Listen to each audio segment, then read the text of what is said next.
اعوذ باللہ من الشیطان الرجیم بسم اللہ الرحمن الرحیم O level اسلامیات by sir Mukarram. Today we are going to study the topic Quran, Hadith, Ijma and قیاس. آج ہم اس ٹاپک میں ان سب کا آپس میں ریلیشن شپ دیکھیں گے کہ what is the relation between Quran with حدیث اینڈ حدیث ود اجماع اینڈ اجماع ود قیاس. If we talk about beliefs, prayers, morality, finances, as well as political setup of society, the Holy Quran provides fundamental laws. اگر ہم بات کریں اپنے عقائد کی، عبادات کی، اخلاقیات کی، یا معاشی معاملات کی، یا سیاسی معاملات کی کہ سوسائٹی میں کس طرح ہم نے رہنا ہے، ان تمام چیزوں کو لے کر تو قرآن ہمیں بنیادی اصول اور بنیادی قانون فراہم کرتا ہے. یعنی کہ قرآن ہمیں اول و آخر کا قانون دے دیتا ہے کہ کس طریقے سے ہم نے اپنی زندگی کو گزارنا ہے. As regards beliefs and morality, the laws provided by the Holy Quran are complete, final and exhaustive for all times to come. یعنی کہ اگر ہم بات کریں عقائد کی اور اخلاقیات کی تو قرآن نے ہمیں قیامت تک کا قانون پرووائڈ کر دیا ہے، یعنی کہ دے دیا ہے. اور یہ قوانین قرآن پاک میں مکمل ہیں، جس کی وجہ سے ہمیں اس پہ عمل کرنا بہت آسان ہے، اور تمام قیامت تک کے لیے ان قانون کے اندر کسی بھی قسم کی تبدیلی یا رد و بدل نہیں ہوگا کہ ہمارے بلیفز کیا ہیں اور ہماری مورالٹی، اخلاقیات قرآن پہ اور قرآن و حدیث پر عمل کرنے کے کیا ہیں. But if we talk about the financial and political setup of human society, the position is different.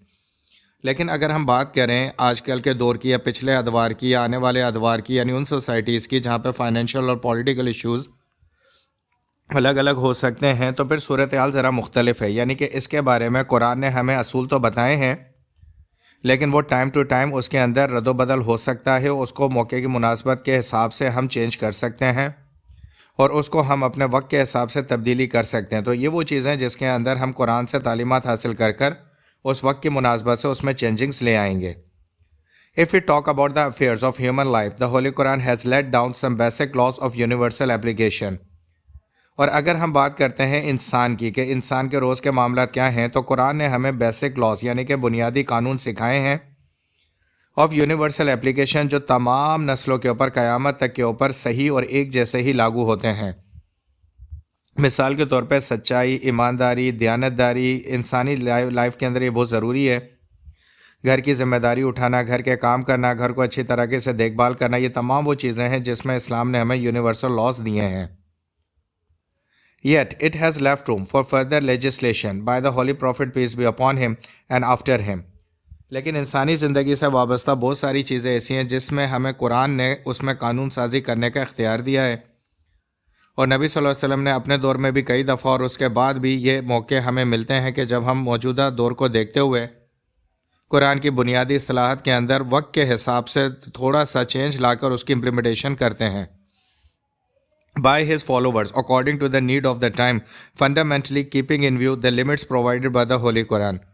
لیکن ہم وقت کے حساب سے جو بھی تبدیلی لائیں گے، ہمیں اس کی بنیادی طور پہ یہ دیکھنا ہوگا کہ قرآن ہمیں اس قانون کو بدلنے کی کہاں تک اجازت دیتا ہے، یعنی کہ کس حد تک ہم اس کے اندر تبدیلی رد و بدل لا کر اس کو امپلیمنٹ کر سکتے ہیں، یا وہ واقعہ جو اس وقت نبی پاک صلی اللہ علیہ وسلم کے دور میں پیش نہیں آیا تھا تو ہم اس واقعے کو اگر آج پیش آ رہا ہے تو قرآن کی روشنی میں دیکھتے ہوئے حدیث سے فائدہ اٹھائیں گے، اور اگر حدیث میں بھی واقعہ نہیں ملتا تو اجماع اور قیاس کے ذریعے اس کا حل نکال لیں گے. Human life is changeable. انسانی زندگی ہر وقت کے حساب سے، ہر دور کے حساب سے بدلتی رہتی ہے، اس لیے ہر دور کے حساب سے نئے نئے معاملات سامنے آتے ہیں جس کو قرآن کی روشنی کی نظر میں حدیث کو وابستہ کرتے ہوئے اور اجماع قیاس سے ہم حل کر لیتے ہیں. The basic principles of life remain the same in all ages and countries, but the ways of means of solving them have undergone various changes with the passage of time. یہ بات اچھی طریقے سے سمجھ لے کہ جو بیسک پرنسپل زندگی گزارنے کا وہ تو وہی رہے گا جو قرآن پاک نے بیان کیا ہے. اس کے اندر ہم کسی بھی طریقے سے تبدیلی نہیں کر سکتے، کسی بھی عمر میں، کسی بھی دور میں اور کسی بھی ملک کے حساب سے ہم اس میں کوئی تبدیلی نہیں کریں گے. لیکن موجودہ دور کے اندر جس طرح وقت گزرتا ہے، چیزیں نئی نئی سامنے آتی ہیں، ان نئی چیزوں کو جو سامنے آتی ہیں ان کو ہم بنیادی اصولوں کے درمیان رکھ کر اس کا حل نکال لیں گے. اسلام is complete religion which provides for both permanent solution and temporary solutions. یہ بات اچھی طریقے سے مد نظر رکھ لیں کہ قرآن ایک مکمل مذہب ہے جو قیامت تک کے لیے رہنمائی دیتا ہے. اب اس کے اندر کچھ پرماننٹ سولوشنز ہوتے ہیں اور کچھ ٹیمپریری سولوشنز ہوتے ہیں. یعنی کہ موقع اور وقت کی مناسبت سے قرآن یہ گنجائش دیتا ہے کہ اس وقت کو دیکھتے ہوئے کوئی قرآن کی روشنی میں جس میں بنیادی عقائد متاثر نہ ہو رہے ہوں ہم فیصلہ لے سکتے ہیں۔ Islam is complete guideline for mankind, an ideology that satisfied the demands of both stability and change. قرآن ایک مکمل رہنمائی ہے، گائیڈ لائن ایک مکمل ہدایت نامہ ہے جو تمام انسانیت کو ایک آئیڈیالوجی پرووائڈ کرتا ہے کہ کس مقصد کے تحت، کس منصب کے تحت اس نے زندگی گزارنی ہے، اور وہ سیٹسفائی کرتا ہے تمام ڈیمانڈس کو، اسٹیبلٹی اینڈ چینجز، ان چیزوں کو جو ہمیشہ ایک سی رہتی ہیں، اور وہ اصول جو چینج ہوتے رہتے ہیں۔ ان دونوں صورتوں میں قرآن ہمیں مکمل رہنمائی پرووائڈ کرتا ہے۔ لسن کیئرفلی، اگر آپ کو کوئی بھی سوال کرنا ہے اس لیکچر کے بارے میں تو آپ واٹس ایپ نمبر پہ رابطہ کریں۔ اس کے علاوہ بھی اگر آپ کو کوئی بھی مسئلہ پیش آ رہا ہے کسی بھی ٹاپک کے حوالے سے تو بھی رابطہ کر سکتے ہیں۔ سوال کریں یا کمنٹ میں لکھ دیں، مکمل کلیریفیکیشن حاصل کریں، اور آپ اس ویڈیو کو لائک کریں۔ Quran has also given complete laws to meet particular situations and regulate the affairs of their daily life in the light of the Quran and Sunnah. قرآن ہمیں مکمل معلومات دیتا ہے، قانون دیتا ہے کہ ہم خاص وہ سچویشنز جو کہ عموماً عام طور پہ نہیں ہوتی ہیں، خاص موقع پہ پیدا ہوتی ہیں، ان کو چلانے کے لیے، روزمرہ کی زندگی کو آگے بڑھانے کے لیے ہم ان اصولوں کو قرآن اور سنت میں دیکھ لیں۔ یعنی کہنے کا مطلب یہ ہے کہ وہ واقعہ جو نبی مہربان صلی اللہ علیہ وسلم کے دور میں نہیں ہوئے اور اب پیش آ رہے ہیں اور قرآن سے واضح رہنمائی نہیں ملتی، تو ہم نبی صلی اللہ علیہ وسلم کی زندگی اور قرآن کی روشنی کو مد نظر رکھتے ہوئے اجماع اور قیاس کے ذریعے اس کا حل نکال لیں گے۔ If Muslim scholars do not the perfect verdict is the Quran and Sunnah, they finalize the verdict in the light of Quran and Sunnah to regulate the behavior of Muslim. اگر مسلمان علماء دین کو قرآن پاک سے صحیح فیصلہ، ورڈکٹ کا مطلب ہوتا ہے بنیادی اور حق والا فیصلہ اور مختصر اور مکمل فیصلہ، اگر ہمیں قرآن و سنت سے نہیں ملتا تو وقت کی مناسبت کو دیکھتے ہوئے قرآن و سنت کی تعلیمات کو سامنے رکھیں، اور جو بھی موجودہ فیصلہ ہے، جو بھی سچویشن ہے، اس کو دیکھتے ہوئے ایک صحیح بیچ کا راستہ اس میں سے نکال لیں۔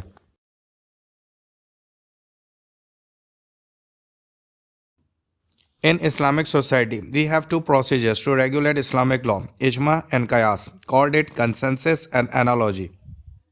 ان دونوں ٹاپک کے اوپر میرے چینل پہ ڈیٹیل ویڈیو بنی ہوئی ہے۔ اب وہ چیزیں جو قرآن کے اندر بنیادی اصولوں سے ہمیں نہ مل رہی ہوں تو اس کے لیے ہم اجماع اور قیاس کا راستہ اختیار کرتے ہیں، جسے ہم انگلش ویکیبلری میں اجماع کو کنسنسس اور قیاس کو ہم اینالوجی کہتے ہیں۔ ان دونوں پہ ڈیٹیل ویڈیوز میرے چینل پہ اویلیبل ہیں اور ڈسکرپشن میں ان کا لنک دیا گیا ہے۔ All the laws must be according to Islamic Sharia. They must be used in the order they were given. تمام قانون جو اجماع اور قیاس سے آپ نکالیں گے وہ اسلامک شریعت کے مطابق ہونے چاہیے۔ They must be used in the order they were given، اور ان کو بالکل اسی طرح استعمال کیا جائے گا جس طرح ان کے احکامات دیے گئے ہیں۔ First we have to find out the verdict in Quran, then Sunnah. If it is not found, then the Islamic scholars must do their research and find out the verdict in the light of Islamic law. سب سے پہلے جو بھی مسئلہ آئے گا ہم اس کو قرآن اور سنہ میں دیکھیں گے، اور اگر اس میں نہیں ملتا تو اس کے بعد مسلم اسکالرز جو ہیں وہ قرآن اور حدیث کی بنیادی تعلیمات کو سامنے رکھتے ہوئے اس کا قانون بنا لیں۔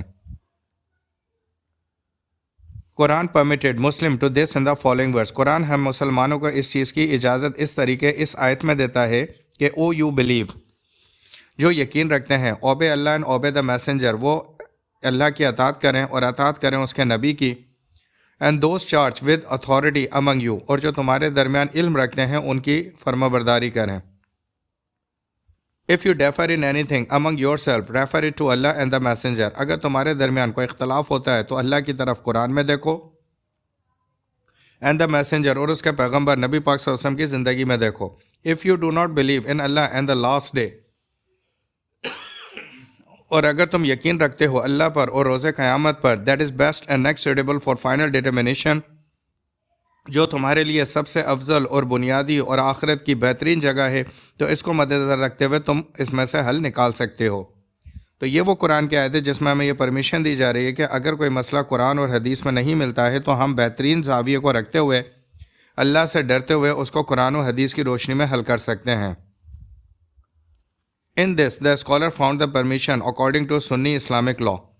اب اس کے مطابق اسکالرز نے اس طرح کی پرمیشن ہمیں دی ہے، مثال کے طور پر نمبر 1 the Holy Quran، نمبر 2 the Sunnah of the Holy Prophet peace be upon him, the consensus of Muslims and analogy based upon Quran and Sunnah.